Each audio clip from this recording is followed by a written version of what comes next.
আসসালামু আলাইকুম।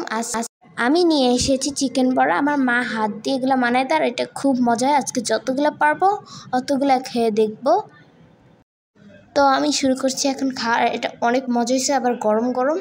এই চিকেন বড়াটা আমার হাতে অনেক মজা লাগে।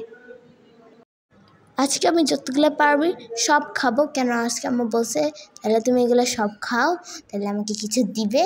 তাই কারণে আমি সব খেয়ে ফেলবো আস্তে আস্তে। তারপর পাশে আমার বোন আসছে, ওকে একটা দিয়ে আবার খাওয়া শুরু করে দিলাম।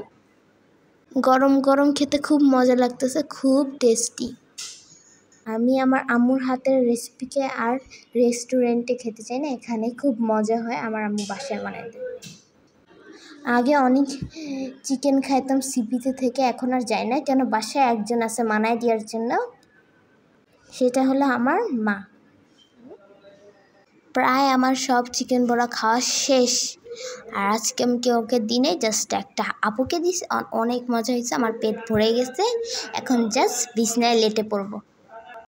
এরকমভাবে চিকেন বড়া ঘরে তৈরি করলে তোমরা আর বাইরে খাবে না। মায়ের হাতের মজার খাবার কার না ভালো লাগে। যাই হোক, আজকে কপালে কী আছে জানি না, সব খেয়ে ফেললাম, আমার পেট ভরে গেছে। যাই হোক, কী হবে জানি না। সবাই ভালো থাকবেন।